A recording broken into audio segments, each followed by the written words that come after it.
Hello and welcome to Animal Rights, the Abolitionist Approach Commentary. I'm Gary Francione. This is our 19th no frills, no bells, no whistles commentary concerning the abolition of animal exploitation, the failure of animal welfare regulation, veganism as the clear and unequivocal moral baseline of the animal rights movement, and creative, nonviolent vegan education as the cornerstone of animal rights activism and advocacy, and the principle of ahimsa, or nonviolence, and its role in all of our advocacy efforts. Indeed, its importance as a general matter. If you think about it, the problems that we face with respect to non-human animals are problems of violence. In fact, most of the problems we face involving humans are problems of violence.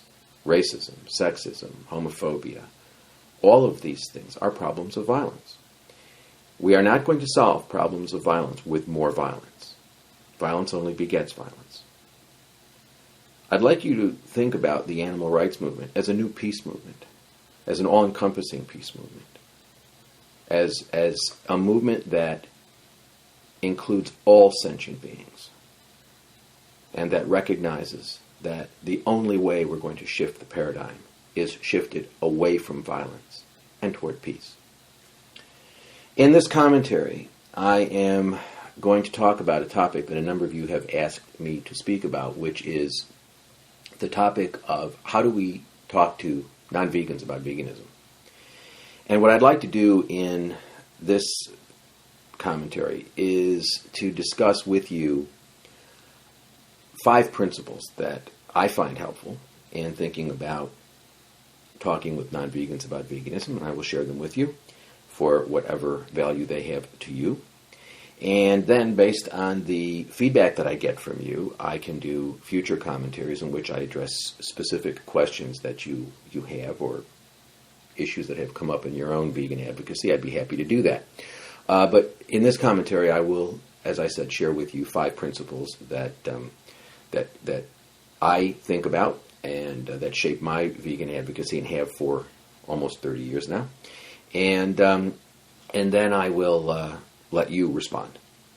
Okay, let me say from the outset that the biggest impediment we have to educating members of the public about veganism, people who are not vegans, talking with them about vegans, and I'm talking about people who are eating all animal products. I mean, we're talking about people who are eating meat, dairy, everything else.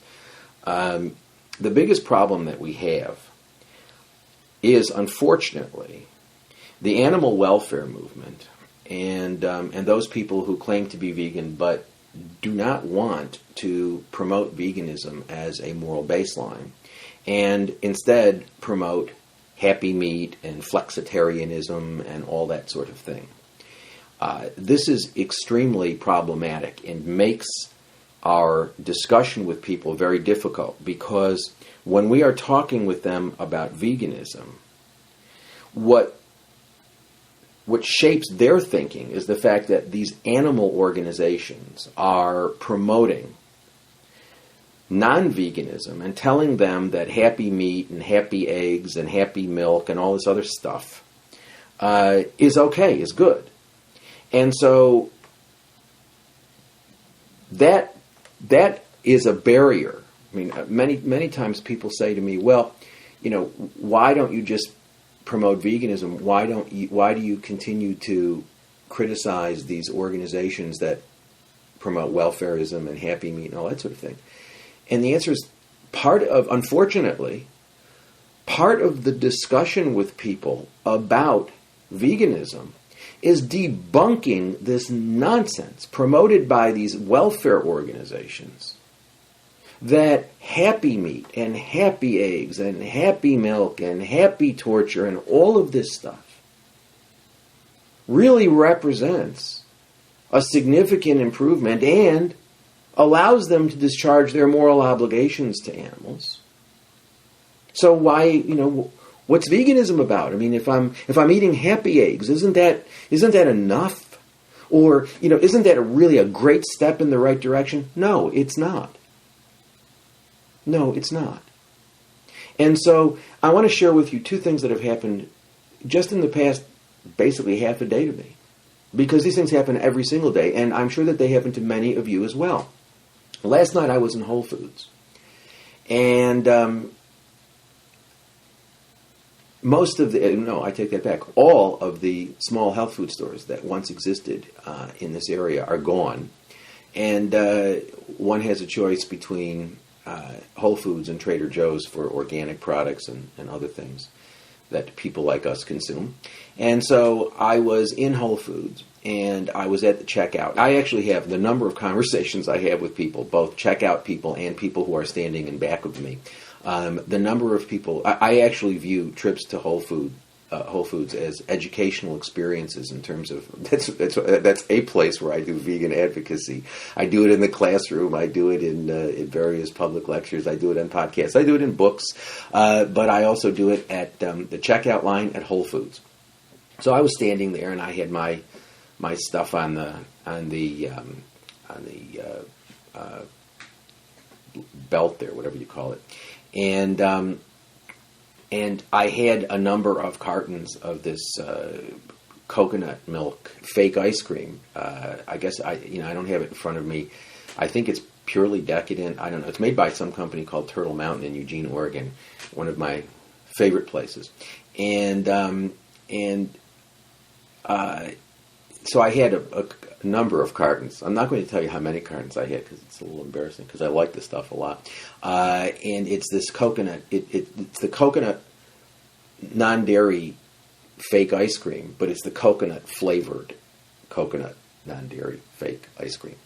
And so I had a number of cartons of this product on the belt. And a woman who was in back of me said, I've seen that in the freezer, and I really love coconut, but I'm skeptical about whether it could taste as anything like ice cream. And she said, "Is it good?" And I looked at her and I said, "No, it's fantastic." And she said, "Really?" I said, "Absolutely."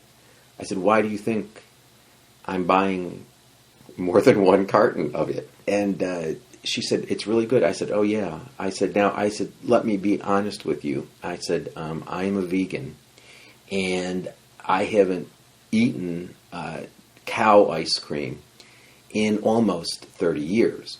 I said, so my recollection of what it tastes like is probably faded, to say the very least. It is faded."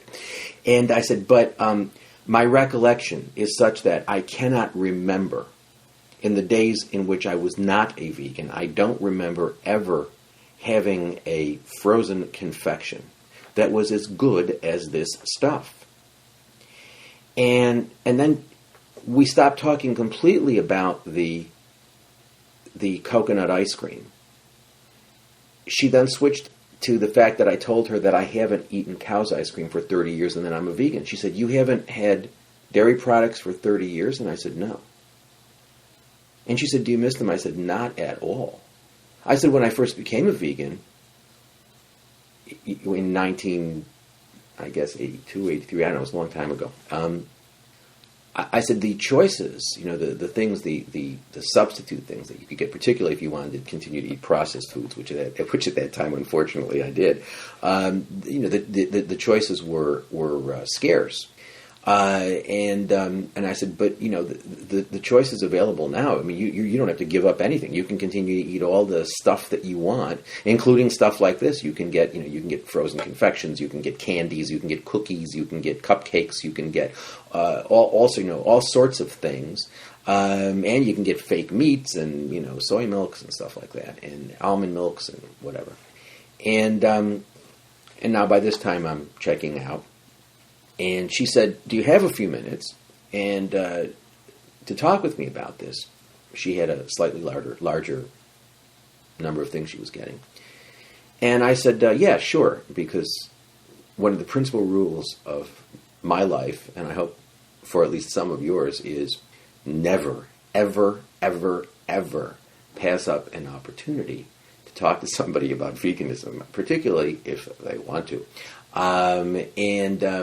If they're reaching out to you, it's okay. Do it. Whatever else you're doing, do it. And so I said yes. Now, again, the number of times this happens that I will start engaging someone at the checkout line, in the checkout line, someone who's in back of me who's commenting on whether it's the coconut fake, I don't even know what to call it, the coconut fake ice cream. I hate calling it ice cream. It's not ice cream. It doesn't have cream in it. The frozen coconut confection.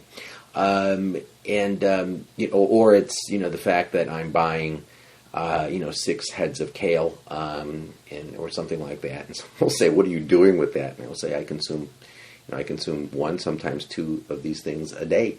But I have these conversations all the time with people. I mean, as I say, going to Whole Foods, the downside is I'm patronizing a corporation that is insidious in my view, because it is capitalizing. It is promoting this happy meat, happy eggs, happy milk, happy torture stuff that bothers me a lot.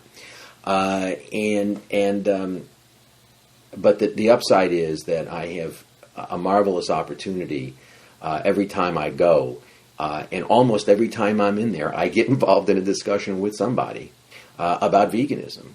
And so after she finished going through the checkout line, we went outside and talked for a few minutes. And we got into a discussion which focused on the fact that, she said, "Why are you a vegan?" Let me take that back. She assumed I was a vegan for reasons of health. And she started talking to me about, that she was curious about it, that she had read some things that indicated that animal products weren't good, and that she was thinking about it, and that she had really cut back on her meat. And I quickly followed up by saying, but dairy, as a woman, you ought to be concerned about dairy because dairy increases estrogenicity, hormonally sensitive cancers like breast cancer and things like that are exacerbated by dairy products, so we had that sort of exchange, and then after a few minutes. And I'm not going to lie to you. I'm not going to lie and say that my moving the conversation in the direction I wanted it to go was, to some degree, influenced by my perception that my cartons of the frozen coconut confection were going to melt. And that concerned me. And now I was sort of thinking in my head as I was calculating this, what's the opportunity cost of my continuing the conversation for a really long time is, which I think would have happened if I didn't move it in a direction, is the downside is I'm going to have melted coconut frozen confection will no longer be frozen. And but the upside is she was really engaged and wanted to talk. So I just said to her, I said, look, I certainly think veganism is magnificent for your health, and I said, the empirical evidence is quite clear that eating animal products is killing us, and I think that that's fairly clear. It's basically stated in everything I read, and it's an ecological disaster. I said, but I have to be honest with you, that's not the reason I did it almost 30 years ago, nor is it the primary reason I continue to do it now. Yeah, it's got great benefits. I have more energy than people who are half my age. I feel great, and whatnot, and that's magnificent benefit of veganism. I mean, which sort of makes sense. You don't put violence in your body, and your body reacts violently. And so I said, but I do it for reasons of morality.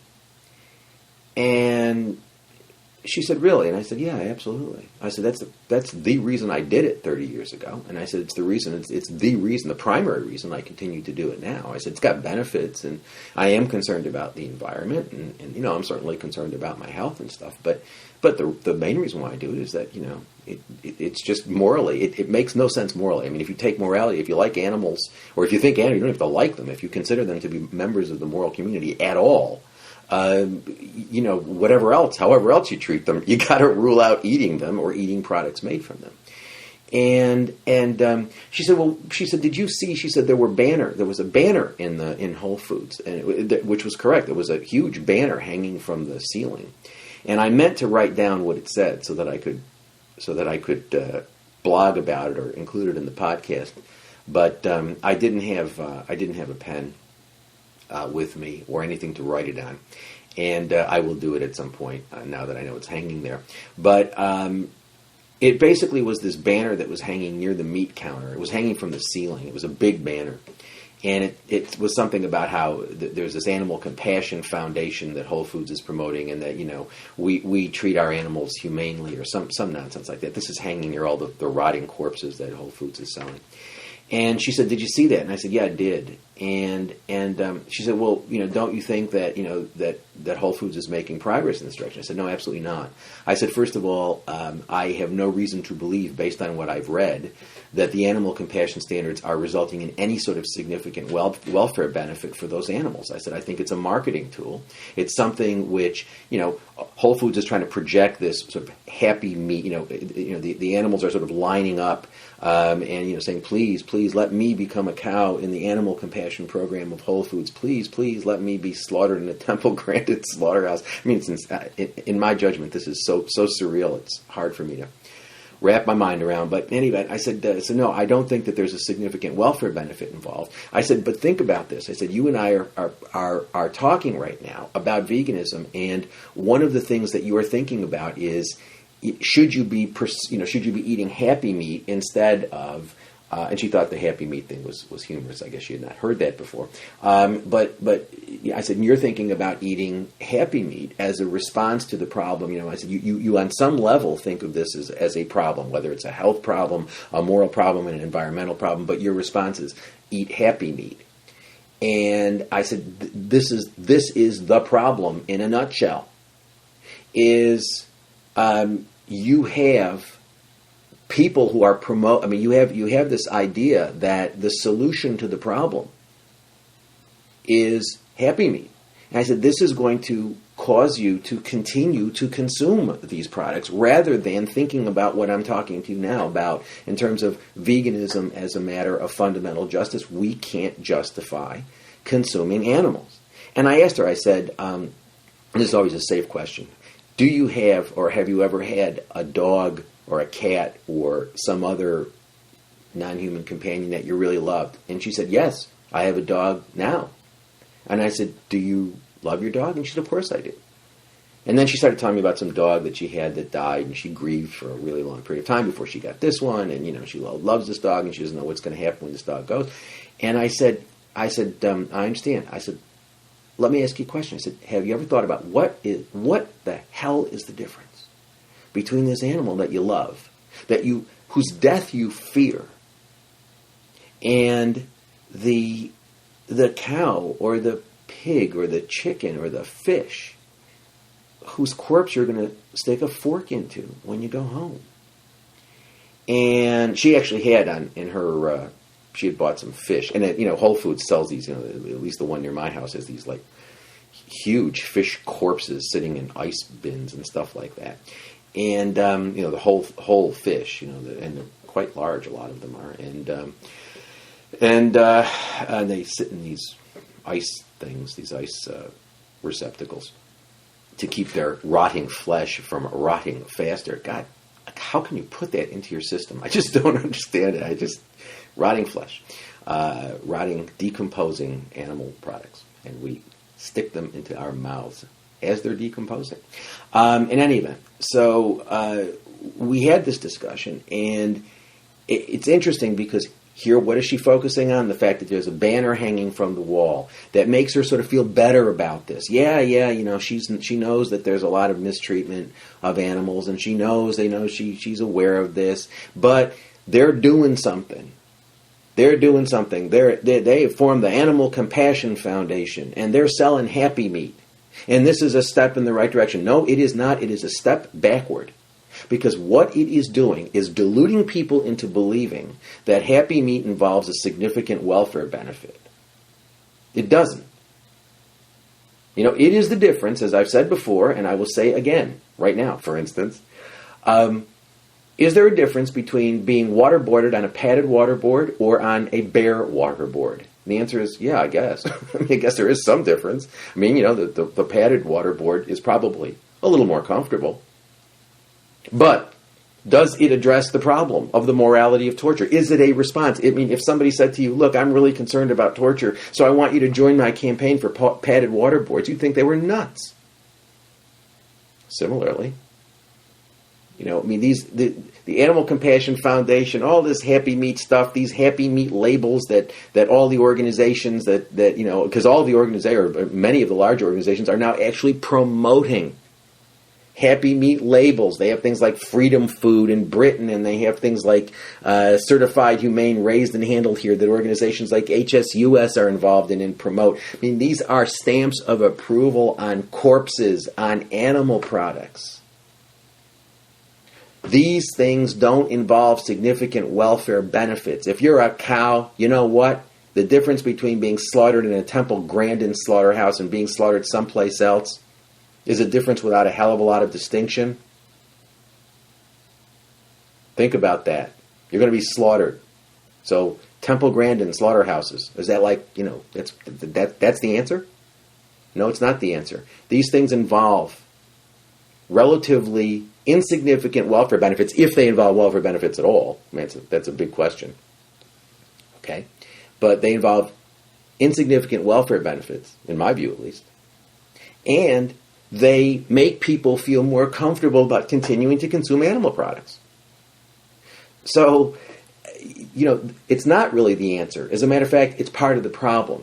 And then when you compound it with the fact that you have organizations like PETA giving awards to organizations like Whole Foods for promoting this stuff, what message, people, does that send? What message does it send? You have PETA giving awards to Temple Grandin for designing slaughterhouses. What message does that send? It sends a normative, a moral message that consuming products slaughtered in Temple Grandin approved slaughterhouses, or purchasing rotting corpses from Whole Foods where the cows have applied to be part of the Animal Compassion Foundation, or whatever Whole Foods calls that delusion. You have PETA promoting this stuff. Well, to the average person on the street, they associate PETA with concern about animals. Okay, and so when you have PETA promoting these things, what message gets sent out? The message that gets sent out is a moral message that this stuff is okay. When you boycott Kentucky Fried Chicken until they agree to buy gassed chickens from their producers and phase that in over a period of 3 million years, but when you announce a boycott of Kentucky Fried Chicken until they purchase gassed chicken rather than stunned chicken from their suppliers, and then they agree to that, and then you call off the boycott, and you praise them for their concern about animal welfare. People, what message does it send out? It sends out the message that this is an all right thing to do. That, you call off the boycott, and that basically means you're saying, giving a green light to going and patronizing these places again. So the biggest impediment that we have toward educating, the biggest obstacle toward effective vegan education are these animal organizations that are promoting happy meat, flexitarianism, this, that, and the other thing. Nonsense. Yes, I understand it's a good business model for them. Encourage people to do very little. And encourage them to believe that the solution to the problem of animal exploitation is go and eat cage-free eggs. Have them do very little, and then pat them on the back so hard that they'll fall over and tell them, oh, you're doing a great thing. This is great. This is terrific. And they'll send you a donation. It's a great business model. It's not particularly good for the animals, though. So I would suggest that, it's ironic. But when we're talking to non-vegans about veganism, biggest obstacle are animal people who are promoting this happy meat stuff. This morning I saw somebody sent me a link to Compassion in World Farming. That's a British organization, a British welfarist organization, and apparently it looks like there's a National Baking Week in Britain or something. Yes, there's a National Baking Week, and Compassion in World Farming is encouraging people to bake with compassion. In October, this is from the Compassion and World Farming website. In October, it's National Baking Week, encouraging the people of Britain to get baking.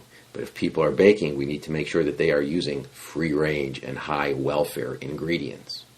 Now, the one thing that we know is that you can make cakes and cupcakes and all sorts of things without any animal products. Really delicious. You can make, I would defy. I was recently treated to some vegan cupcakes that were made by Professor Gary Steiner. We had dinner. We attended an event at his house, and he made these absolutely rocking vegan cupcakes. They were outrageous. And I know you think that I'm partial to sweets, given this obsession I have developed with the frozen coconut confection, but I'm actually not very much of a sweet eater at all. And when we were at Gary's house, 2 cupcakes, I ate 2, which is probably 2 more than I have eaten in the past 3 years. I'm not a big eater of that stuff. And they were absolutely delicious. And perhaps he can post his recipe on his website, because they were just incredible. But in any event, you can make all that stuff without animal products. Now, I understand Compassion and World Farming is a welfarist organization. They make that very clear. But where there are alternatives that don't involve any violence, where you can make a product where nobody can tell the difference. I want to make it clear. If you could tell a difference, that wouldn't matter. My view is you should never eat animal products under any circumstance. But where you have an opportunity to say to people, you don't need to use any animal products in this, why not at least do that? Why encourage people affirmatively to use animal products? This is the problem. You have all of these, quote, animal groups, end quote, which are all businesses. These are all businesses. And you've got them promoting happy meat. You've got them promoting happy eggs. You've got them promoting happy milk and all sorts of happy torture. That's the problem. This then becomes the background noise of the society in terms of people saying, well, look, why should I think about veganism when I have animal people telling me I can do a lot less and discharge my moral obligations to animals? That's a real problem, people. That's a really serious problem. Okay, let me talk about my 5 principles. Many years ago, when I was a teenager, think about this, days before computers. Nobody even knew what a computer was back then, I don't think. I never heard about computers until I was much older. And we didn't have cell phones. And it was a different world in a lot of ways. And we only had 3 channels of television, actually. But in any event, we had a book we had to read called The Diary of Anne Frank. Now, I suspect that most of you have read that book. If you haven't, do not let another day go by without reading that book. It's one of the most important books written in the 20th century. It's just a magnificent statement of the irrepressibility of love and of the human spirit. It's a marvelous book written by a teenage woman who is hiding out from the Nazis and is eventually found by the Nazis and is killed in a concentration camp. And this woman, who was, when killed, a teenager, she may have been young physically, but she had the spiritual maturity of a very, very old soul. And the book, The Diary of Anne Frank, is profound in so many ways I can't begin to express it. It's a marvelous book. If you haven't read it, you must read it. It's just a marvelous book. And just every page is filled with observations that are mind-boggling. And one of the things she says is, despite everything, I believe people are really good at heart. Now, here's a kid writing at a time of human history. There's a lot of insanity in human history, but, the Holocaust and that period of time with Hitler and the Nazis was a really hideous, horrible time, obviously. And And here's this woman who's hiding in an attic with her family and has to worry about being discovered every day, and eventually is discovered and is killed. And she says, despite everything, I really believe that people are good at heart. Principle number 1. Yeah, there may be some real rotten apples out there. People who are absolutely morally incorrigible, like the people who set up and ran the Holocaust, and all the people who went along with it. However, the default position should be, and default position as far as I'm concerned, is that people are good. They are concerned about moral issues. They are educable. People are really good at heart. That is, for me, one of the most important principles that guides my animal advocacy, my advocacy generally. And I'm not just interested in the question of non-human animals. I'm also interested in issues about racism and sexism and heterosexism and economic justice and things like that. But the thing that guides all of my advocacy is this notion that at heart people are good. That unless the presumption is rebuttable. Yeah, you can rebut it. Yeah, you can prove to me that you don't really care about morality. But I think most people do care about morality. Most people are educable. Most people want to do the morally right thing. They may be confused about it, but they want to do the right thing. Indeed, you should always assume anybody who's talking with you about the animal issue is engaged, is interested. I want to get in the other principles. I want to talk a little bit about how you deal with people who are aggressive or disrespectful or rude or whatever. We'll get to that in a second. But the bottom line is, assume that people are good, that they are interested in moral, they care about moral issues. Because I think that that's actually empirically true. I mean, I think that that's empirically true. Have I met some people who really don't care about morality? Yeah, I have. Have they been few and far between? Yeah, they have. I mean, it's not to say that. It's not to say that we end up agreeing on everything, because that's not the case. But it is the case that I think most people care about doing the right thing morally, and they are trying to figure that out. They're trying to determine. They spend a lot of their time trying to figure out what that is. There is an anti-human sort of misanthropic strain that runs through the animal advocacy movement. It manifests itself in expressions like, I love animals, but I hate people. People are rotten. People are terrible. Let's use prisoners for experiments. Things like that. And this anti-human, misanthropic strain that runs through the animal movement is distressing to me. It's really distressing to me. I don't know why. I don't know if you really think that, and a lot of quote animal people unquote appear to think that, because I've heard that so many times over the years, and it manifests itself in so many different ways in the things that people say, they write, the things that they write, in terms of their blogs and their whatever. The level of misanthropic thinking of people are bad and whatnot is startling. I don't know why, if you think that, I don't know why you bother. If you think that most people are like moral eunuchs, then why are you bothering to try to talk to them at all? So my default position is everybody I meet in a checkout line at Whole Foods, everybody I meet in a Subway, everybody I meet, I try to engage to the extent that I can. I will try to engage in a discussion about veganism, in a discussion about nonviolence and our relationship with non-human animals. And I assume that all of them are interested, and if they're not, they'll not engage me. But I assume that they do care about moral issues, and they are educable. Okay, that they care about moral issues. They're educable. They're trying to figure out what the morally right thing to do is. Now, I want to address as a subsidiary issue to Principle 1. Principle 1, default position: people are really good at heart. Okay, a subsidiary problem is this, or issue is this.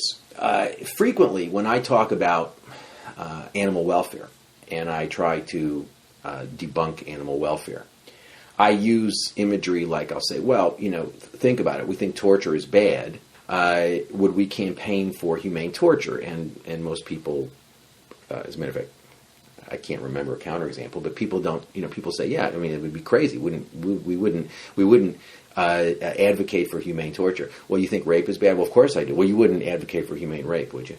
No, you wouldn't advocate for humane child molestation, would you? No, of course not. Well, then why are you advocating? If you think, if you agree that we can't morally justify our exploitation of animals, why do we advocate for padded waterboards for animals? And some people think that what that argumentation strategy or whatever means is that those people who consume animal products have the same moral standing as do rapists, pedophiles, and slave owners, or torturers, or whatever. I mean, slavery is another example. We think slavery is a bad idea, right? Well, we don't advocate for humane slavery, do we? No, we did. We wouldn't do that. When we find slavery in different parts of the world, because it does exist, nobody approves it. Everybody says it's bad. Everybody agrees it's bad. Nobody defends it. But when, and we're not talking about bad working conditions, that's a whole other issue. Yeah, and that exists all over the place. And some people do defend that. But we're talking about chattel slavery where people are bought and sold. Nobody defends that, at least publicly. And when we find it, nobody ever proposes that I've ever seen, says, well, we found this pocket of slavery in country X. Let's have a campaign to have humane slavery in country X. Okay? That argumentation strategy, which I think is effective for, and why do I use that? Well, I use that because it illustrates the following point. It illustrates the point that where we identify institutions that have no redeeming value whatsoever, like rape, like child molestation, like slavery, like torture, things that are really bad, where persons are treated as things, where they are treated exclusively as means to the ends of others, where their personhood is ignored completely, not just a little, but completely, and they are treated as things. Where we identify those sorts of institutional forms of exploitation, we generally advocate, our default position is to advocate the abolition of those things, even when we know that they're not going to disappear overnight. I mean, child molestation, has been with us for ever, and will be with us for a long time. Rape, rape is a real problem. I read something a couple of weeks ago, as I recall, it was 1 in 4 women in college will either be raped or attempted to be raped. I mean, that's stunning. That's stunning.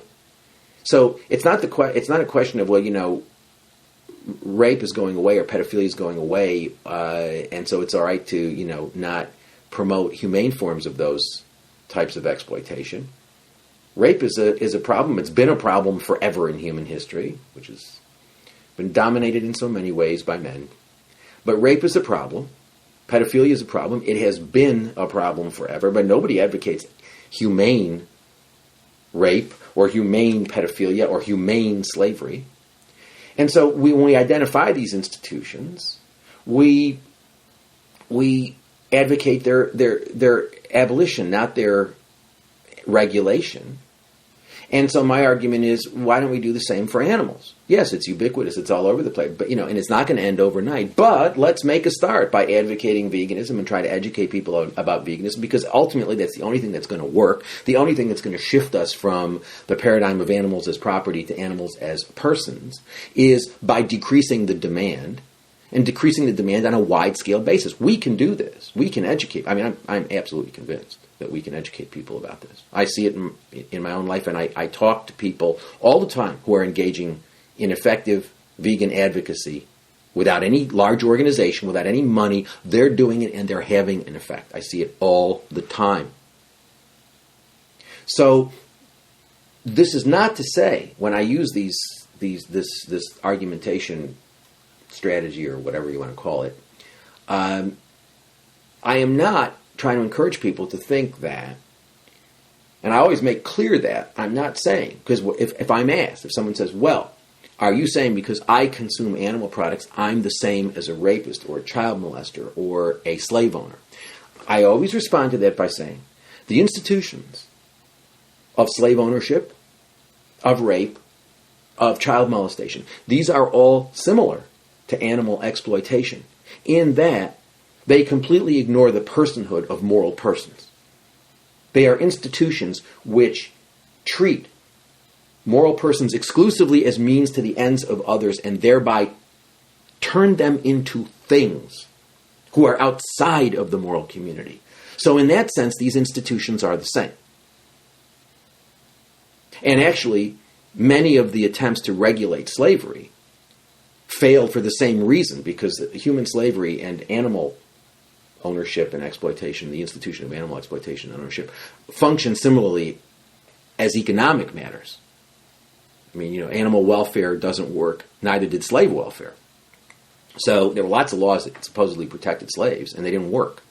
They didn't work for the same reason they don't work with animals. And I've discussed that in other commentaries and in the books I've written and a lot of the other things that I've done. So you can look at that stuff if you want.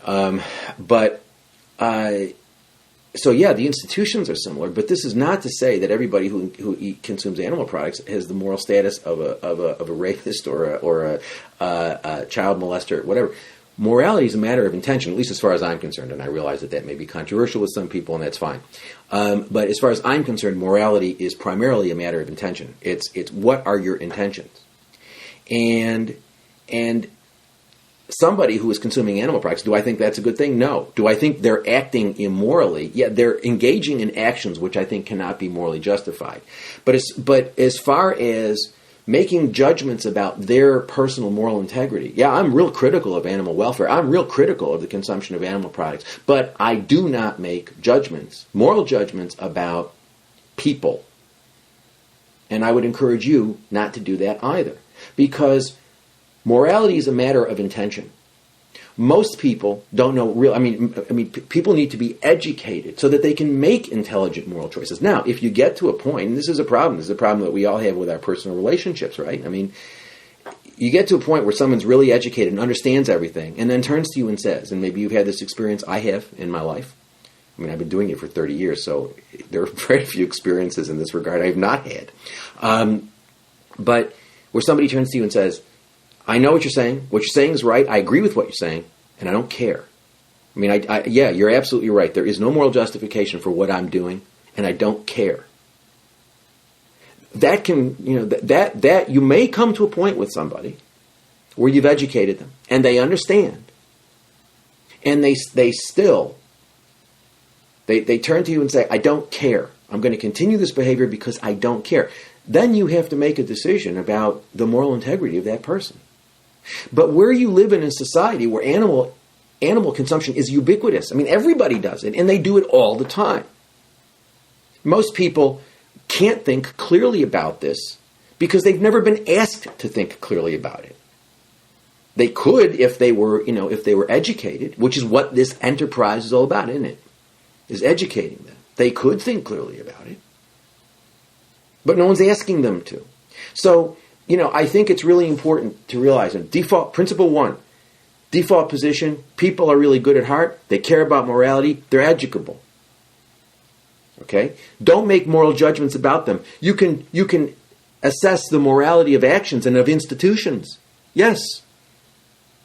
Consuming animals and exploiting animals is no more morally justifiable than is any other form of depersonization or thingification or whatever you want to call it.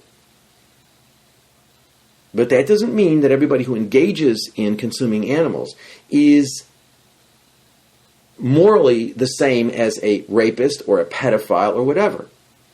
So when you're talking to people, be thinking, because you know what? Your presentation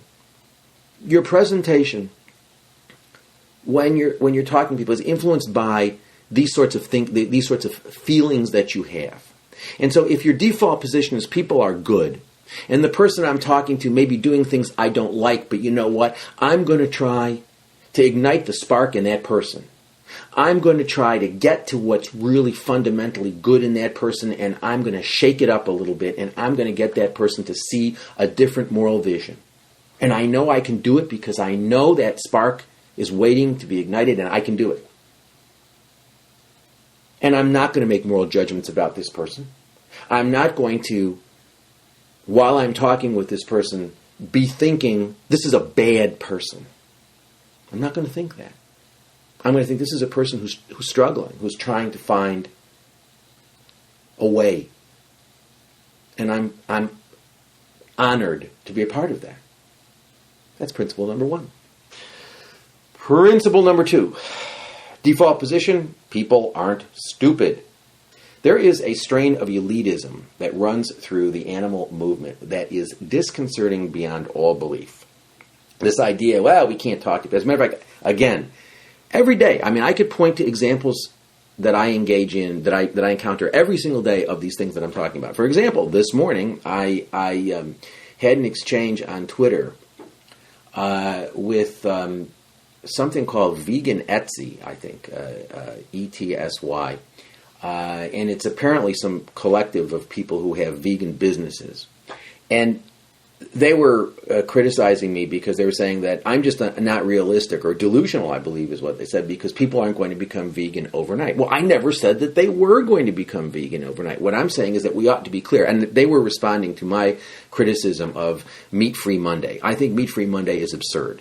I think the idea of promoting this idea, the idea of promoting a distinction between meat and other animal products is crazy. You cannot justify there is no morally coherent distinction between meat and other animal products. Animals used in dairy are kept alive longer.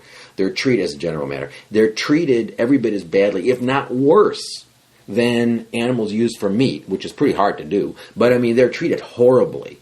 As bad, if not worse. And they all end up in the same slaughterhouse anyway. So this idea that we promote vegetarianism, I have an essay on my website, maybe I'll post it along with the announcement of the podcast, about vegetarianism as a gateway to veganism. That's nonsense. That is nonsense. And so reinforcing this distinction between meat and other animal products is simply, again, another marketing tool. Let's let people, or let's encourage people to go and, bake cupcakes with welfare ingredients or whatever they're being, and continue to eat all sorts of suffering and death in dairy products, and let's make them, let's reinforce this artificial distinction between meat and other animal products. That's crazy. Okay? Now, yeah, I realize people are not going to go vegan overnight, but that doesn't mean we shouldn't really be clear. As a matter of fact, what it does mean is that we should be really clear.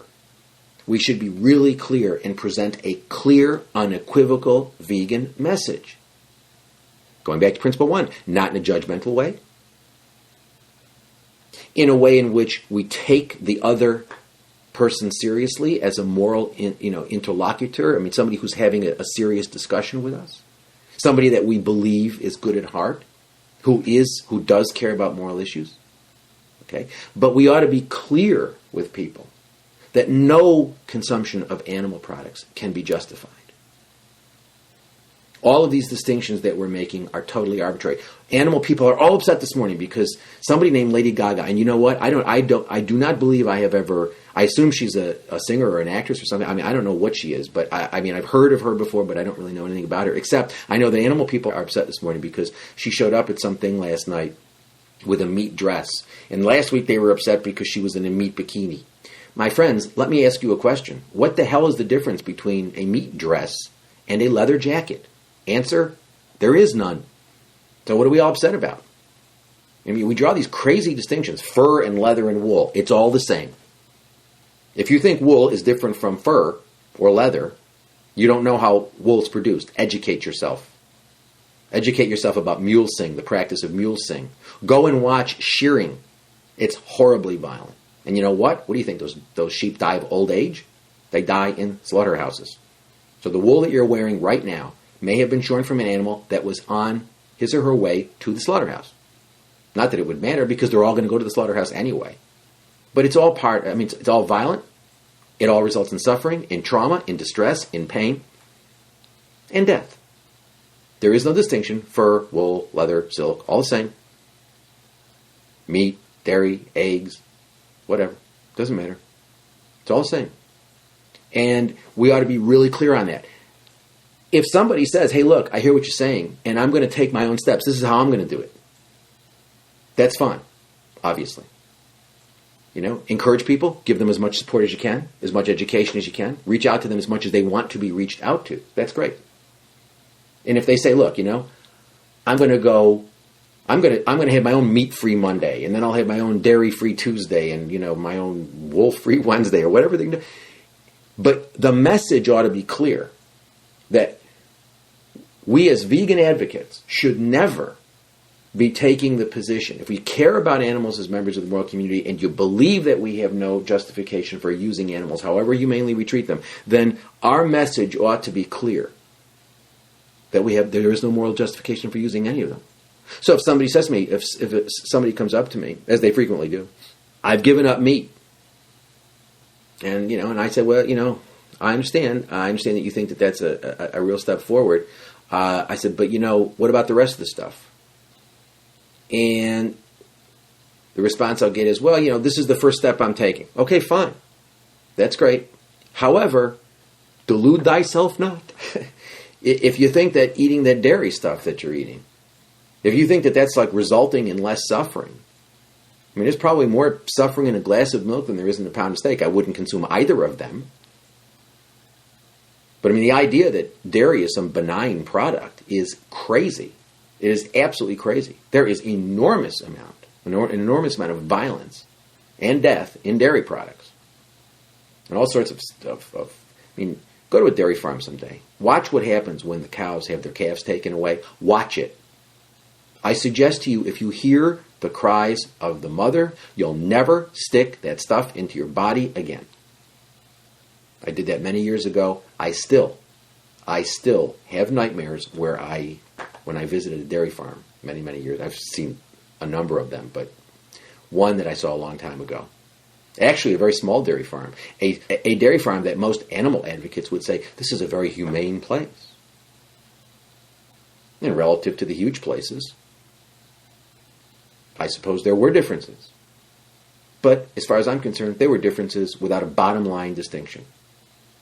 It's like torturing somebody on a waterboard with a pad, and playing music that they like. Is that better than, if you're going to be waterboarded, is it better to listen to Pink Floyd or Lady Gaga? Assuming she's a singer, I would choose Pink Floyd. However, that's my musical taste. But it's still, waterboarding is a really horrible thing, right? No one would take that seriously. Why do we take seriously the idea that, we can torture mother cows, and we can take their babies away from them, and we can keep them pregnant constantly, and we can keep them in, not in an intensive situation, but in a relatively confined situation still, even in these supposedly more humane places. And we can do all sorts of, we can subject them to all sorts of suffering. And then, when they get completely spent after 6 years, we'll send them off to the slaughterhouse, and we'll take their male children and send their male children off to veal crates and stuff like that. What are we talking about here? And so I agree that, people aren't going to go. So to my friends at Vegan Etsy, let me make it clear. Let me make it clear to the Vegan Etsy team. I do not believe that people are going to go vegan overnight, but I very strongly believe that the message ought to be clear. We ought to give people something to aspire to. And this idea that we ought to promote the idea with things like Meat-Free Monday, things like that. Why? If we're going to have a gimmick like that, why not Vegan Monday? Or Animal-Free Monday? Or Violence-Free Monday? How about that? Why Meat-Free Monday? Why encourage people to think that meat is different from dairy? It ain't. So I think, but this idea that, people will never be able to understand this. The answer is they will understand it. As a matter of fact, what I can tell you is, after doing this for the period of time I've been doing it, one thing that people are always saying to me is that they are confused by positions that come out of the animal movement. People aren't dumb. They understand when somebody's talking to them about fur, I've heard many people say, well, but this is just an emotional thing because, you people, namely animal people, you people, just think that, baby seals are really cute, which they are. I mean, they're very cute. But people see the connections immediately and they say, well, these people are out here worrying about, baby seals because they're cute while they're wearing wool or while they're wearing leather. I mean, people may not know much about how wool is produced, but they certainly know that leather is the skin of an animal. They know that whoever had that skin ain't alive anymore. They know that. So, this idea that, we're going to draw these, I think it's bad. I think it reinforces confusion, public confusion. But people can see through it when they think about it. And it's caused many people to sort of dismiss the animal position as irrational and as arbitrary. So I think it's really important to make clear that veganism is the moral baseline. We cannot justify using any of these products. If people wish to choose to continue to use them, then that's their choice. But the message should never be unclear. And we should never assume that people are incapable of understanding the vegan message. My experience, the experience of many of the people I know who do vegan advocacy, is people understand it just fine. They understand it just fine. If anything confuses them, it's the welfarist message in lots of ways. But they understand the message just fine. People are not stupid. Principle number 2. Principle number 3, don't get defensive when you talk to people. This is something that's a real problem with animal advocacy because probably every one of us has had the experience of, you're at a dinner party and somebody comes up to you and says, why are you eating that salad? Why aren't you eating the steak? And you say, well, because I'm a vegan, I don't eat animal products. And then after you get over the exchange about, well, they may assume you're doing it for health reasons. And you say, no, I don't do it because I don't believe in killing. I don't believe in exploiting animals. And then the response is, yeah, but what about exploiting lettuce? The lettuce on your plate, didn't you know? A book was written, I believe, in 1972 called The Secret Life of Plants. It's interesting how when people want to focus on something, they focus on it. And The Secret Life of Plants maintained that basically plants were sentient in much the same way that humans are, or that other sentient other beings that we clearly think are sentient are. And they made it appear as though plants were sort of almost like human-like cognition in a lot of ways. As far as I know, the experiments in that book haven't been replicated. And I certainly believe plants are alive, and that's not particularly controversial. Do I believe plants have minds? Do I think that they are sentient in anything remotely resembling the same way that humans are sentient? Yes, they respond to stimuli. If I run an electric impulse through a wire, a bell will go off. But as I've written quite a bit on this notion of what about plants question.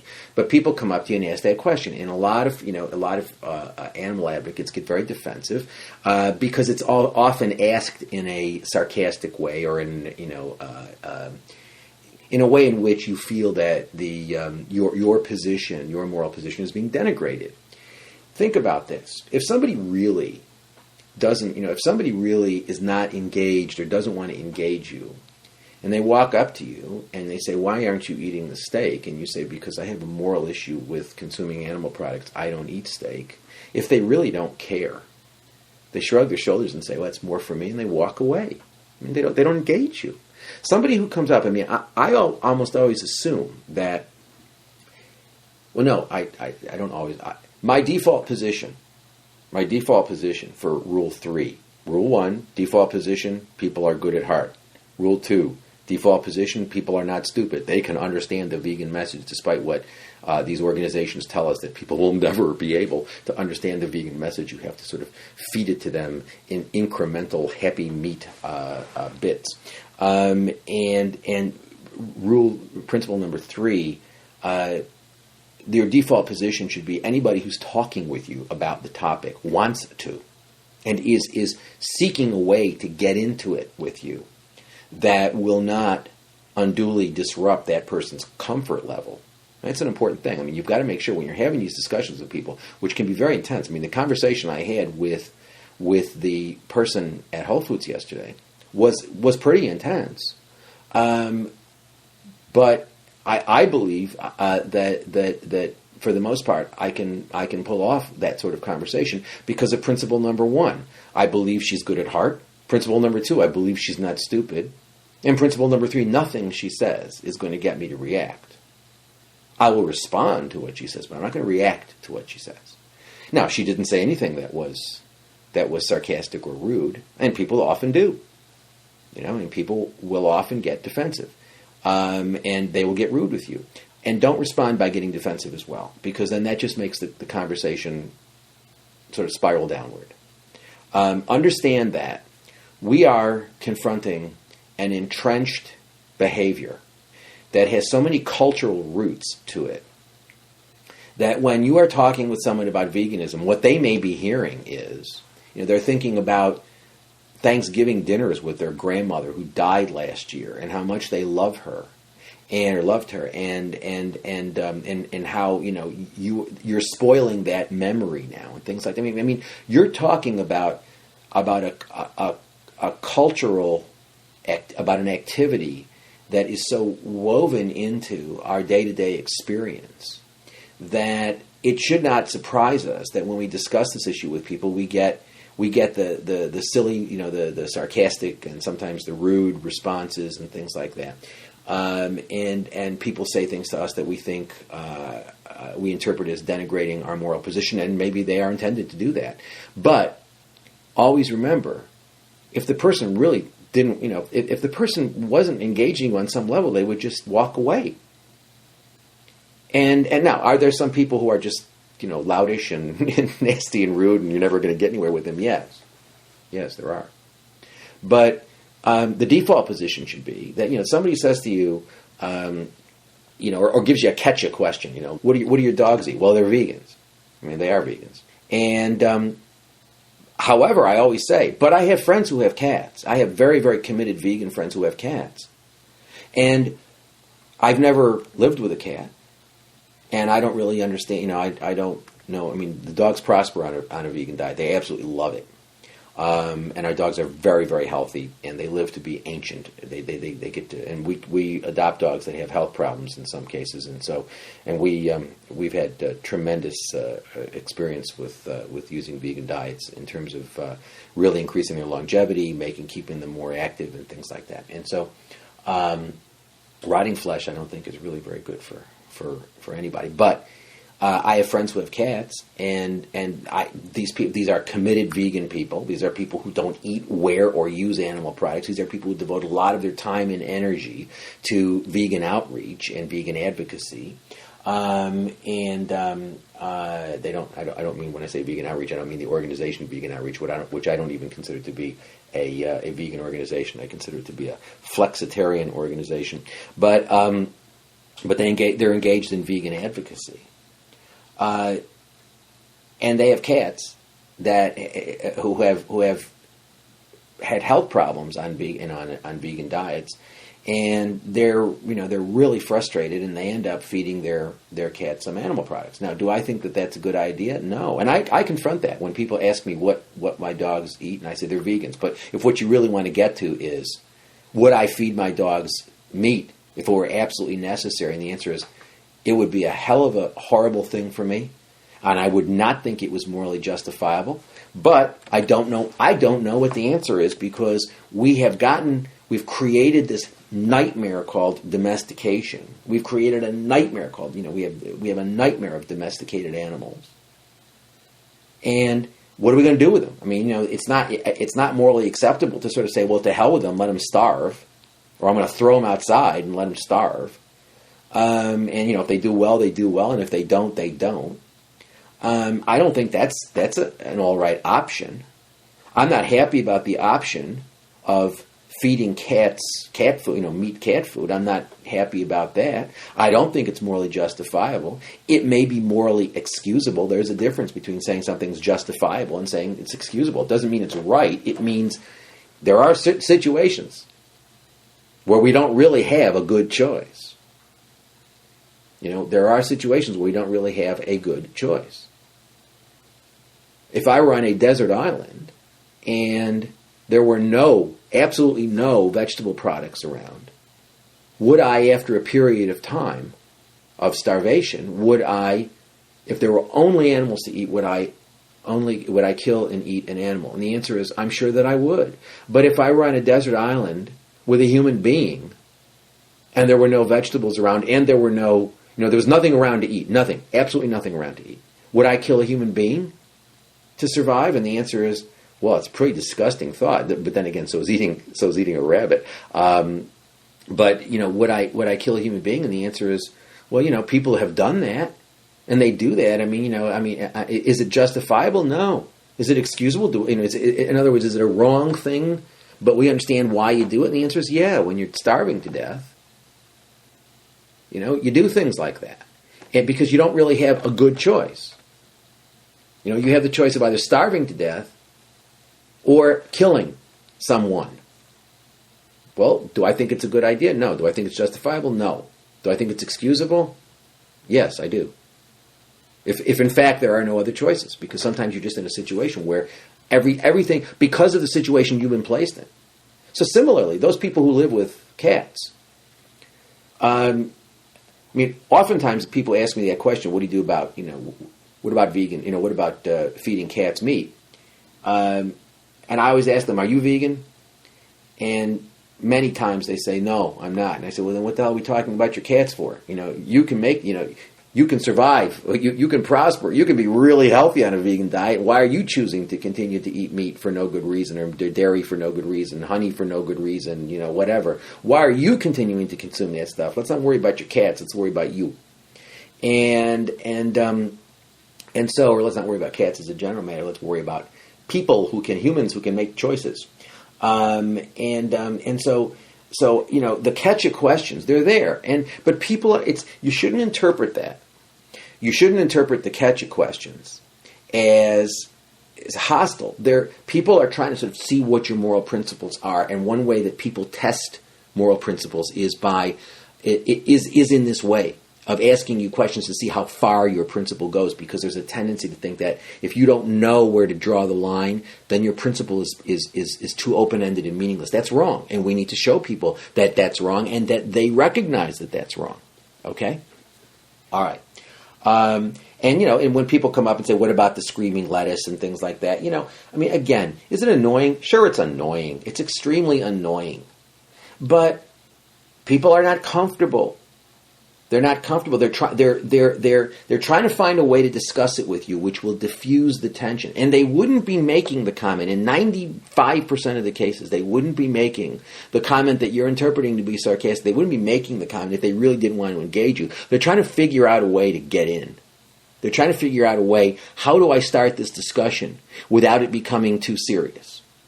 And the answer is, you're going to make it real serious, but you're not going to be judgmental, and you're going to move it in a serious direction, and you're going to engage that person. Why? Because your default position is they've got a good heart. Your default position is they're not stupid. They're educable people. And they can understand your message of veganism. You just need to explain it. Rule number 4, don't get frustrated. This is sort of this is related to principle number 3, don't get frustrated. A lot of animal people say to me all the time, I get frustrated because I get asked the same question all the time. Even when they're good questions. And I always respond by saying, yeah, I can identify with that. The number of times I get asked the question, because of what these large organizations are doing in promoting Happy Meat, and promoting welfare reform, and deluding the public into believing that welfare reform is meaningful in any significant way, I frequently get comments about, well, isn't animal welfare a good thing? Ought we not to reform animal exploitation? Given that people aren't going to give it up overnight, given that we're going to have it, shouldn't we reform it? Shouldn't we regulate it? And the answer is no, because first of all, if something is wrong, we ought not to. Again, it goes back to the if child molestation is wrong, even though it's ubiquitous, even though it's not going away overnight, even though it's pervasive in the society, that doesn't mean we should advocate for humane pedophilia. Just because rape is a regular occurrence, is a daily occurrence, happens to zillions of women every second, and to men, but it's to zillions of rape victims every second. That doesn't mean that, it's ubiquitous. It's not going away overnight. And ain't going away anytime soon. Probably never going away. That doesn't mean that we should advocate for humane rape. But I would say this. In addition to that argument, we can also make the argument that animal welfare reform doesn't do anything. All it does is make animal production more economically efficient for the most part. I mean, there are minor counterexamples of that. They are minor. They are few. For the most part, the reason why animal welfare reform ever gets implemented, enacted, adopted, is because it actually makes production more efficient. We're seeing this right now. We're seeing this right now with veal crates, gestation crates. There are alternatives to those things that actually increase production efficiency of animals and are therefore better for the bottom line of institutional users.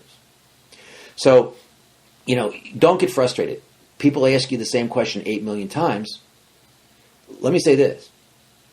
One way you can be a really ineffective educator is if somebody asks you a question and you make that person think that the question isn't a good question.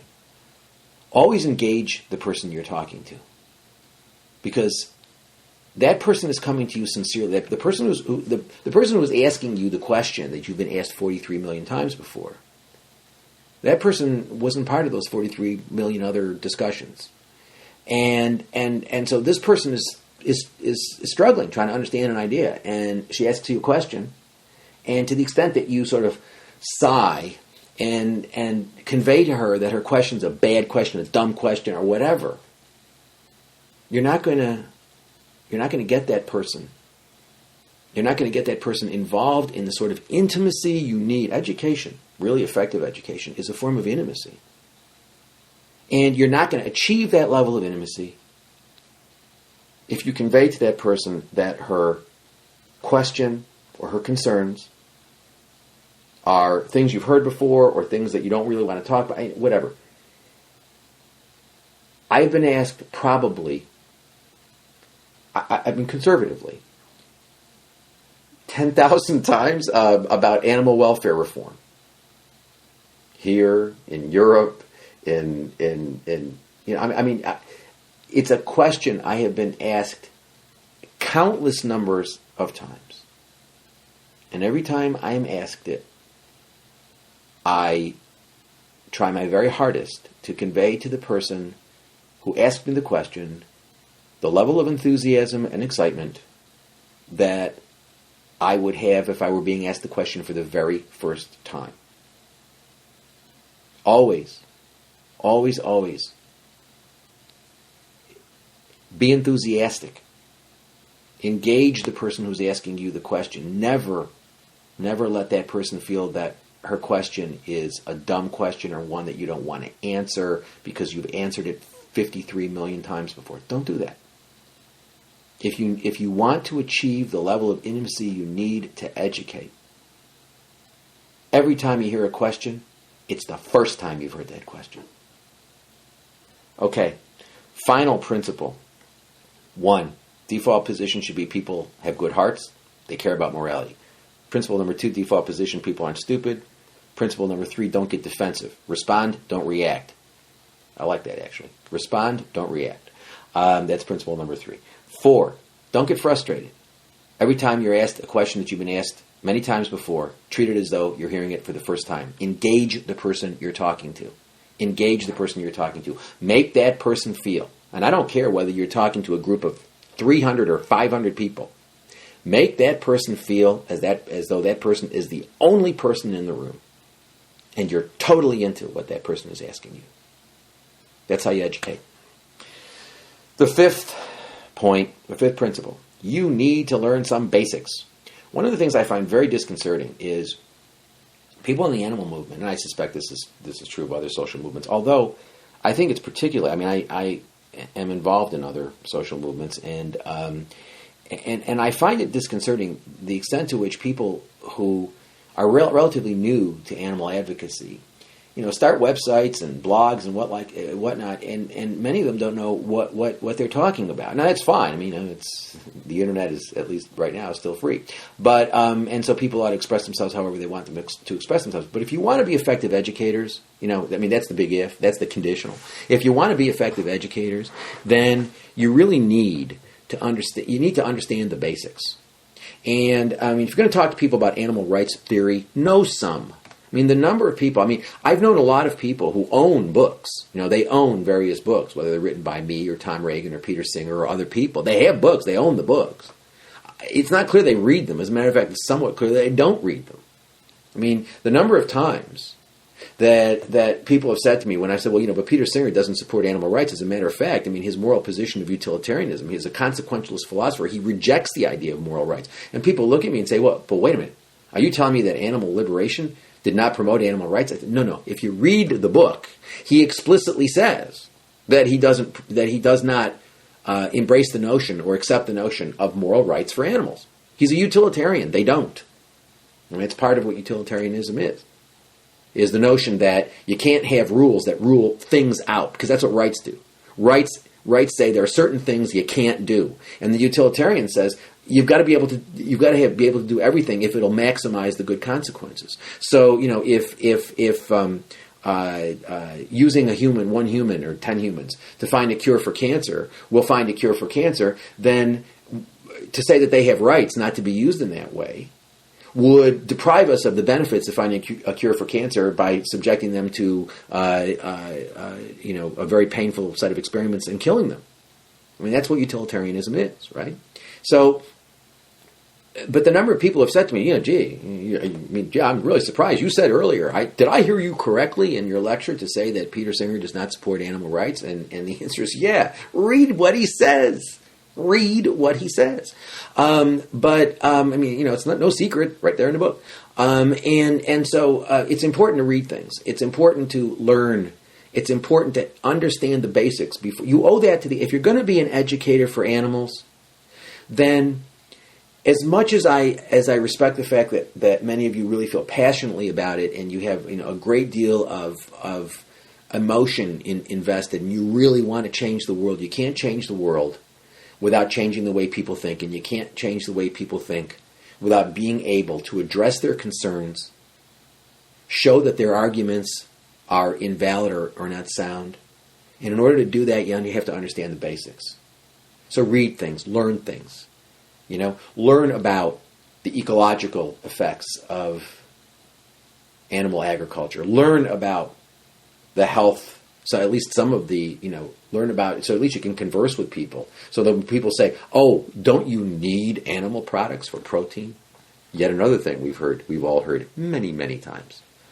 But when you're talking about the moral issues, you have to understand a little bit about moral theory. One of the things I tried to do, I don't know whether it's been successful or not, although I get a good deal of feedback from it, is the website, abolitionistapproach.com.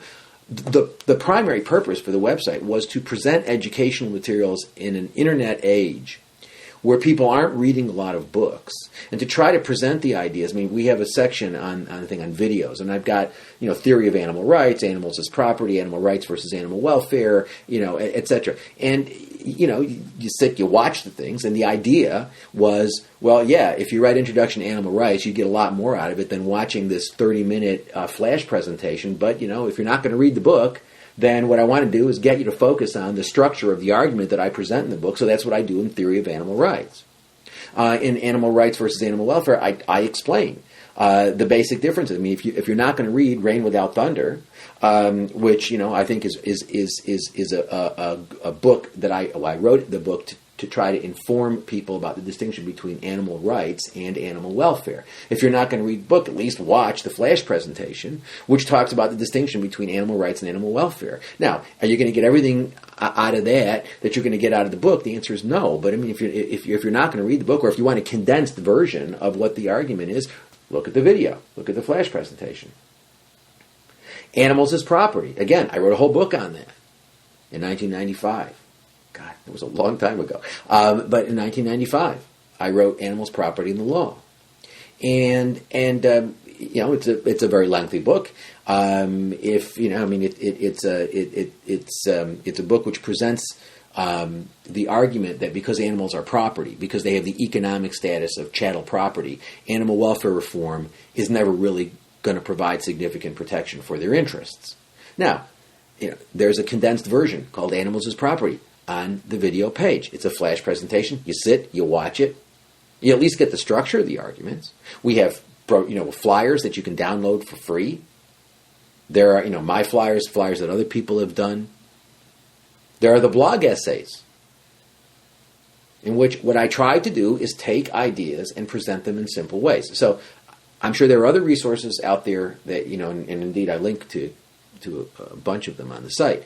But at least, learn some. You've got to learn some basics. In order to be a teacher, you have to be a student first. Think about that. In order to be a teacher, you've got to be a student first. Now, let me give you, those are the 5 principles.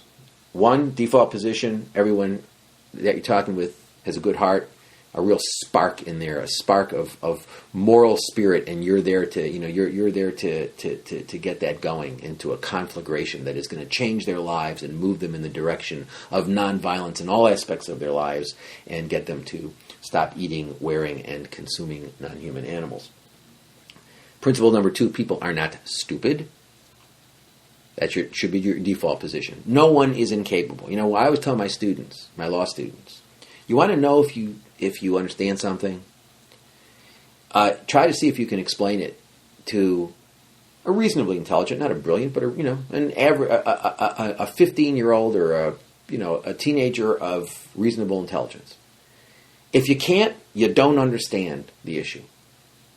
If you can't explain proximate causation or the mental states required for culpability in criminal law, for criminal law liability, if you can't explain those things, those concepts, to a reasonably intelligent, we're not talking about a brilliant or highly talented young person. We're talking about take a kid of average intelligence. If you can't explain those concepts, you don't understand them.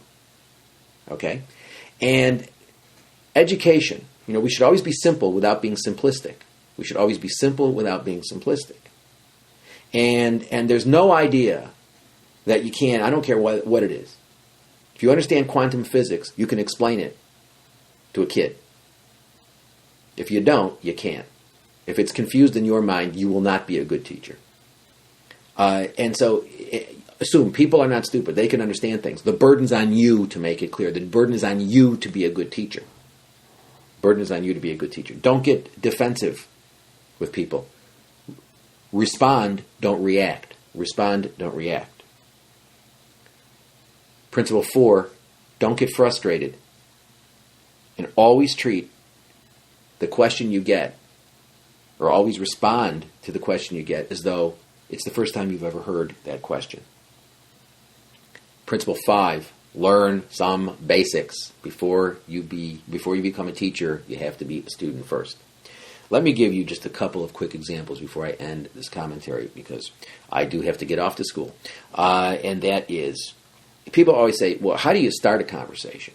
And the answer is, there are as many different ways to start a conversation as there are different people in different contexts. One way I'm just going to give you a couple of examples before I end. In 2007, an American football player named Michael Vick was arrested for participation in a dog fighting ring. And he was imprisoned. He came out in 2009. He signed with, I believe, the Philadelphia Eagles. And there was a lot of controversy in 2007, and there was a lot of controversy in 2009 because everybody thought what Michael Vick did was really horrible, which it was. Dog fighting is absolutely terrible. I have found the Michael Vick hypothetical or example, not hypothetical because it happened, but I find the Michael Vick situation or example very useful in teaching, because I will give you an example of how I do this. When there was a lot of controversy about Michael Vick, and there still continues to be controversy about Michael Vick, but particularly when it was at its high point, I would, when I started a lecture on the subject, I would say, well, I'm sure that you all saw the coverage today about Michael Vick, and everybody would murmur, and I'd say, it's really horrible what he did, isn't it? And everybody would, they'd nod their heads. And I would say, okay, well, I need some explanation here. I mean, why is what he did bad? I mean, we all know what he did was bad, but why is what he did? I mean, what are the reasons why? What are the reasons? And, you'll get people saying, well, because he hurt those dogs, or because those dogs really suffered, or the dogs were... And I said, yeah, I understand all that. I said, but why is that bad? I mean, why? Yes, the dogs suffered, the dogs died, but why is that bad? And then eventually, after you ask the question enough times, people say, well, if you're going to make an animal suffer, there's got to be a good reason. If you're going to kill an animal, there's got to be a good reason. And you can't kill animals and make them suffer for entertainment purposes. That's monstrous. Okay, that is monstrous. Now let me ask you all, how many of you eat meat and other animal products? And then virtually every hand goes up. And I say, okay, I'm puzzled. Someone's got to explain to me, what's the difference between what Mike Vick did and what y'all are doing? Because what justification do you have for consuming animal products other than a version of entertainment? You like the taste. There's no necessity. Whether if there were some necessity, we would at least have an interesting discussion about whether the necessity would justify it. But there ain't no necessity. And you've just told me that you're all horrified by what he did, because what he did could not be justified under any framework of analysis, because there was no way in which it could be construed as necessary. And you watch people struggle with that. And it's as if like a large brick came down on them. And then you'll get responses. People say, well, but he really enjoyed it. And I said, what difference does it make? You enjoy consuming animals. You pay somebody else to do it. You don't do it yourself. Most people don't do it themselves. They don't slaughter their own animals. So what? It's like saying in criminal law, what's the difference between if I, with premeditation and deliberation, kill somebody, it's murder. If I pay somebody else to do it, it's also murder. The fact that I pay somebody to do it doesn't make it not murder. Doesn't make it less culpable. It's the same thing. Whether I do it myself or I pay somebody else to do it, dead body, I want a dead body, I get a dead body. It doesn't matter who does it. Somebody does it. I either do it directly or I cause somebody else to do it. And what you'll find is, another way of getting into this with people is, as I was expressing in terms of my conversation with a woman at Whole Foods yesterday, is to ask people, do you have a companion animal? Yeah, I have a dog, I have a cat. I mean, almost everybody you talk to, particularly in a society like ours, they will have had some significant relationship with a non-human at some point in their lives. If not now, at some point. And it's really significant. It's stuck with them. And what you need to do is to just get people to see. Morality and changing moral paradigms is often, no, I wouldn't say often, I would say probably always, a matter of changing people's vision, the way they see things. And the way you change the way people see things is by giving them visions that allow them to see things differently. So when you ask them, hey, you just told me for the past 8 minutes about how much you love your dog, or loved your dog when you were a teenager, and got through those horrible teenage years, because everybody has horrible teenage years. And you got through those horrible teenage years as a result of your dog, at a time when you thought nobody loved you. Your dog always loved you. And you loved your dog, didn't you? Oh, yeah. What's the difference between the dog you love and the cow you eat? What is the difference? And you'd be shocked, absolutely shocked, at how people respond to that. They never thought of it that way before, because we live in a culture which doesn't facilitate their thinking about it. We live in a culture which sells us products of death, wrapped up in all sorts of affirmative wrappers of delusion, with the most recent product being Happy Meat. That is a product of death wrapped up with ribbons of delusion, with a big, fat stamp of approval from, quote, animal people, end quote. It's the culture we live in. That's what we have to deal with. So, the 5 principles. Default position, people have good hearts. They're good people. They want to be. People are good. They want to behave morally. That's why they're talking to you. 2, people aren't stupid.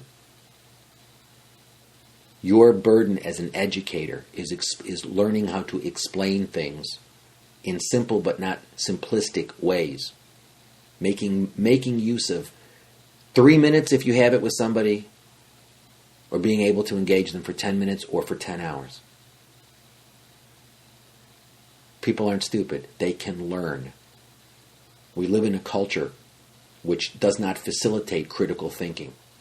That doesn't mean people can't think critically. They can. Don't patronize them, and don't engage in this elitist fantasy promoted by these animal organizations that people are incapable of understanding the fundamentals of veganism and vegan theory. Don't get defensive. Respond. Don't react. Respond. Don't react. Don't get frustrated. You are going to be asked the same question millions of times. The more you do animal advocacy, I could sit down and write 20 questions right now that I have been asked thousands of times. And every time I'm asked, by any person who asks me, I always treat that question as though I'm hearing it for the very first time. Because if I want the level of intimacy that I need to educate somebody, that is what is required. And also, that's what it deserves. That's what that situation deserves. You have somebody who is willing to walk with you and willing to go there, to take at least some steps there with you. Engage that person. You don't engage that person by making her feel as though her question is boring or not exciting to you or not interesting. Every time you hear the question, whether it's for the first time or the 8 millionth time, it's the first time. Learn some basics. Learn some basics. You're going to talk about animal rights theory, know something about it. You're going to talk about animals as property, know something about it. You're going to talk about the problems with welfare reform, know something about it. You're going to talk about the need for veganism, talk about it. Learn about it before you talk about it. Okay? So learn about these things. You need to do some basic learning. All right, well, that's it. I've got to go. I apologize that it's gone on longer than I wanted it to. If you're not vegan, why are you listening to this? But if you're not vegan, go vegan. If you're not vegan and you're listening to this, and you're not vegan now, why? As a matter of fact, if there is anybody who is listening to this who isn't vegan, write to me and tell me why you're not vegan. I need to understand that. In any event, if you're not vegan, go vegan. It's incredibly easy. Don't listen to this propaganda from these organizations that it's difficult, that it's daunting, That's nonsense. It's easy. It's incredibly easy. And in 2010, it is a piece of vegan cake big time. It's better for your health. It is, mainstream healthcare people are telling us that animal products are killing us. It is better for the environment. Animal products are an ecological disaster. But the most important thing, it's the morally right thing to do. It's what justice requires. It's the minimal that we owe to non-human animals, is to treat them as things and to not treat them as things and to stop eating, wearing, and using them. Thank you very much for listening to commentary number 19. Talking with non-vegans about veganism. And as I say, depending on the feedback I get from you, I can do future commentaries in which I address specific issues. Thank you very much for listening, and goodbye.